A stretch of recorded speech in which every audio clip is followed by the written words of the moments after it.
biz bu üç ülke olarak ABD, Mısır, Katar savaşın bitme vaktinin geldiğini, Gazze'lilerin, İsrailli rehin ailelerinin ızdıraplarının sona ermesi gerektiğinin zamanının geldiğini düşünüyoruz.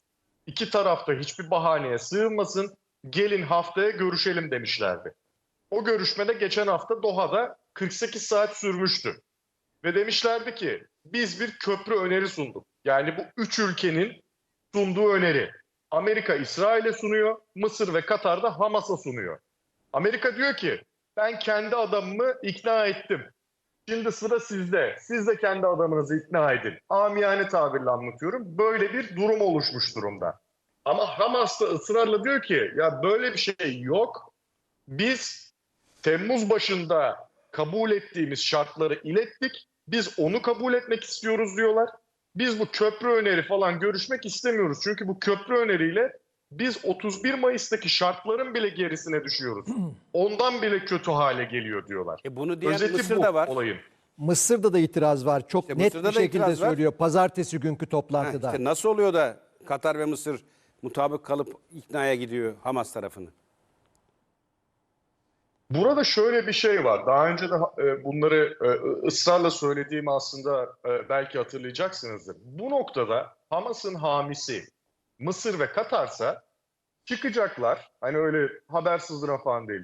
Bir dünyaya basın toplantısı yapacaklar. Diyecekler ki Amerika Birleşik Devletleri ve İsrail yalan söylüyor. Bilmiyorum sizin düşünceniz ne ama bu hani insanları tatmin eder. Diyecekler ki Doğru söylüyorsun.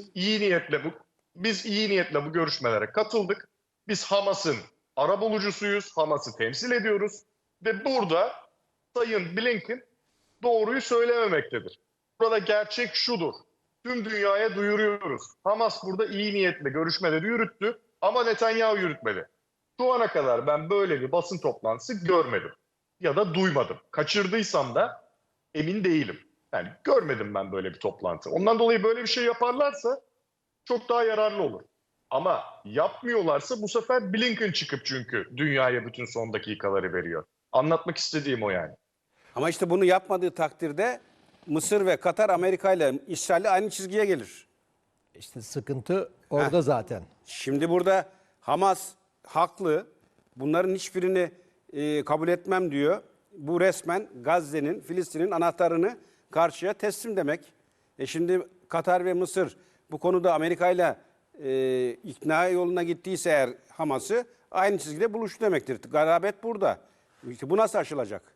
Ya şöyle dün mesela Blinken çıktı soru cevap yaptı gazetecilerle. Mesela Katar Başbakanı ve Dışişleri Bakanı'nın aynı kişi zaten iki göreve de sahip. Çıkmalı mesela soru cevap yapmalı batılı gazetecilerle, Arap gazetecilerle ya da Mısır Dışişleri Bakanı'nın. Bunlar çıkıp anlatmalı olayı bize ki herkes açık bir şekilde hani tüm çıplaklığıyla görsün. Ondan dolayı zaten bizim aklımızda Hamas'ın niyetleriyle ilgili soru işareti oluşuyor. Çünkü hani çıkıp Yahya Sinvar bir basın toplantısı yapamıyor.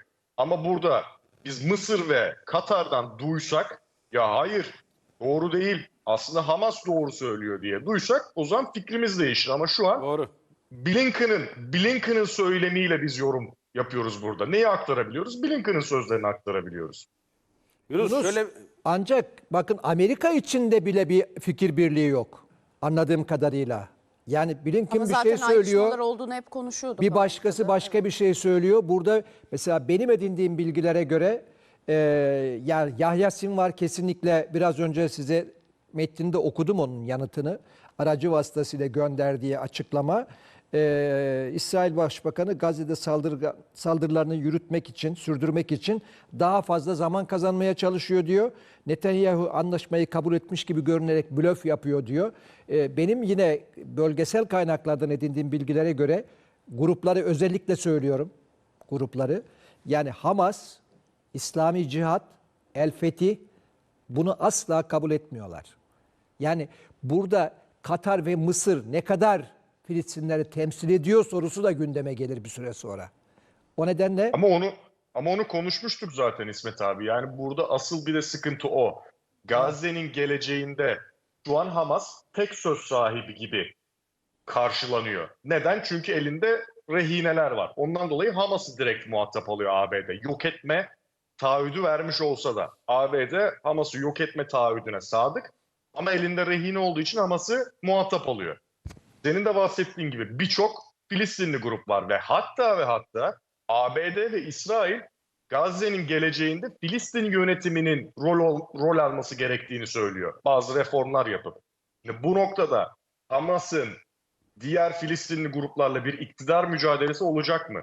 Ertesi gün planında Filistinliler kendi arasında ne yapacak? Dediğin doğru. Burada nasıl bir çözüm Hayır, üretilecek? burada başka bir şey anlatmak istiyorum. Yani bu grupları özellikle verdiğim Filistinler arasında bir sorun yok. Bu planı kabul etmeme noktasında.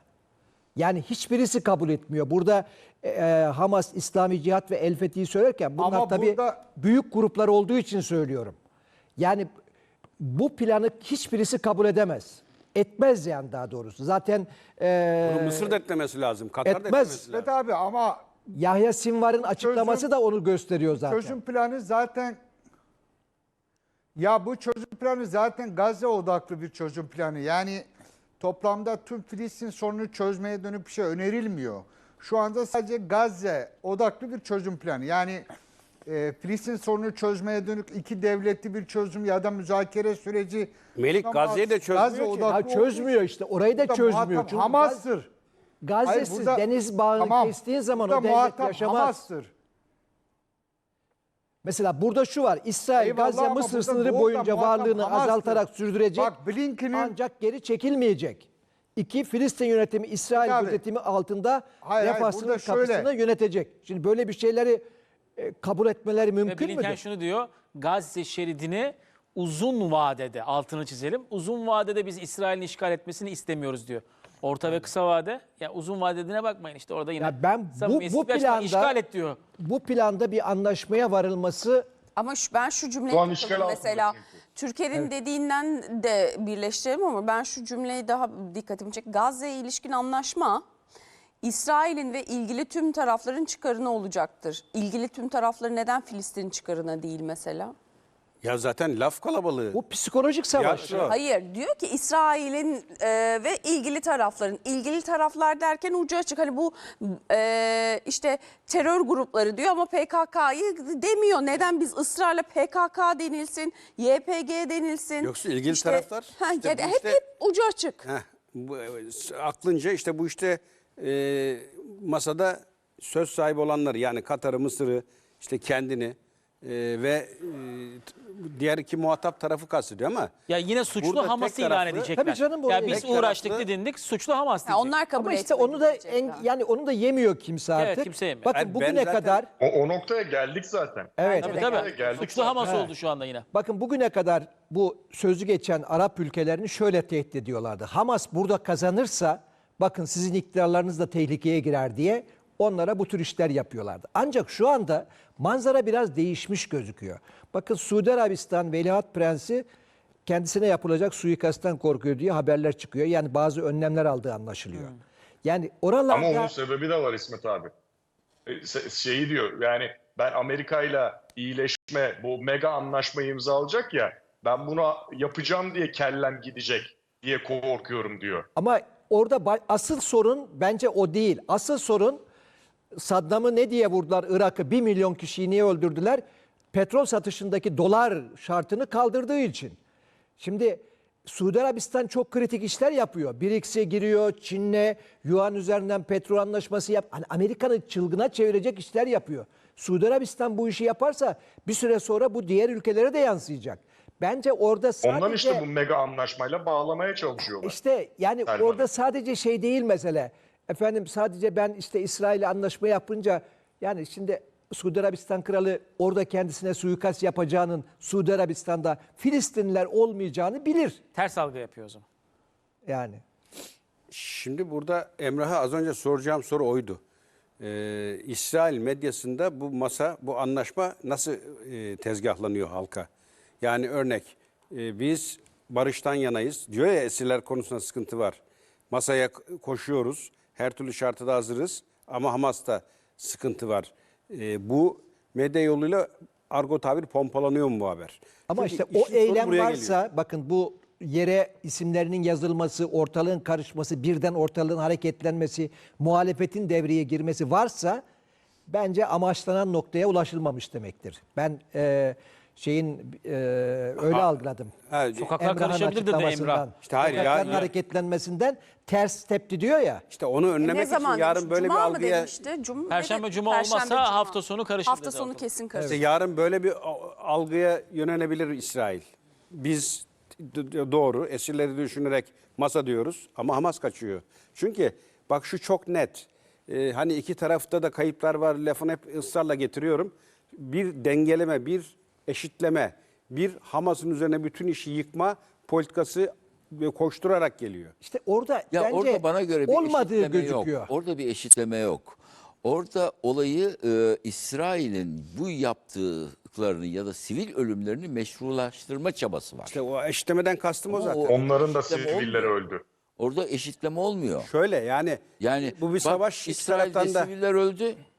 O halde İsrail oradaki sivilleri öldürerek meşruiyet kazanıyor. Yani burada yapılmak istenen bu. Aynı Burada şeyleri eşitlik söylüyoruz. değil. Dediğiniz doğru. Yani işi resmileştirmek, meşru hale getirmek için meşruiyet böyle bir kazandırıyor İsrail'in İsrail'le yaptığı mağduriyet, karşı tarafta da böyle işte bir sürece aykırı hareket gibi bir hava oluşturmak isteniyor. Terör saldırısından tut bu şeye kadar ben o havayı hissediyorum. Ben şeyin söylediklerinden etkisiz olduğunu sanıyorum. Emrah'ın Emrah'ın yarını söyledi. beklemek lazım. Evet.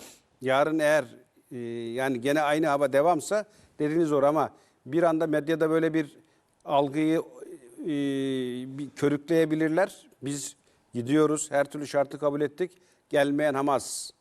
Dolayısıyla savaşın devamını isteyen biz değiliz. Onlar gibi bir algı yarın İsrail'de oynanabilir. Bu şeyde Amerika'da bu hava nasıl Ya estiriliyor? şu anda zaten Yunus? Ya İsrail'in böyle Onu- bir hava estirmesine ihtiyacı yok. Zaten halkın %99'u belinde silah dolaşıyor sokakta savaş Yok, İsrail savaş işi- istiyor. Şöyle orada işte bir tepki var. Sokaklar karışır deniyor ya onu da bastırmak için. Yoksa dediğiniz Emrah'ın doğru. verdiği bilgiler ışığında. Amerika'da nasıl bu hava Yunus? Masa Coşkun Hocam, biraz önce siz de bahsettiniz ya, Amerikalıların müthiş yaptığı bir şey, krediyi verelim onlara, gündem yönlendirmektir. Heh, bravo. Daha doğrusu gündemi belirlemektir. Amerikalıların bu tuzağına düşmek istemiyorsanız medyayı ve gündemi siz yönlendireceksiniz. Yani ikili bir telefon görüşmesi mi yapıldı? İlk önce siz açıklamayı yapacaksınız. Bir görüşme mi oldu? İlk önce siz belirleyeceksiniz. Yani önünü alacaksınız. Bu noktada Amerikalılar dün daha hani yeni görüşmeler olmuşken çıktı çat ne dedi? Netanyahu kabul etti, sıra Hamas'ta. Heh, bravo. İşte O olay zaman o. burada İhaleyi bıraktılar. burada sorumluluk Mısır ve Katar'ındır. Siz bu gömleği giydiyseniz, aracılık gömleğini, o zaman Mısır ve Katar çıkıp diyecek ki Hamas da kabul etti, sıra Netanyahu'da diyecek. Yani burada ama şöyle bir şey var. Mısır ve Katar'ın Amerika'ya karşı ikisi birleşse bile böyle bir cesaret gösterisi yapabileceğini düşünüyor muyuz? Ben burada takılıp kalıyorum. Yani Mısır ve Katar Amerika varken onun sözünün üzerine söz koyup böyle bir şey yapar mı? Bilmiyorum. Ama o zaman çıkıp diyecekler ki üçüncü şey doğru üstüne olamaz. İki şey doğru olabilir burada. Blinken ya doğru söylüyor ya yalan söylüyor. Üçüncü bir ihtimal yok.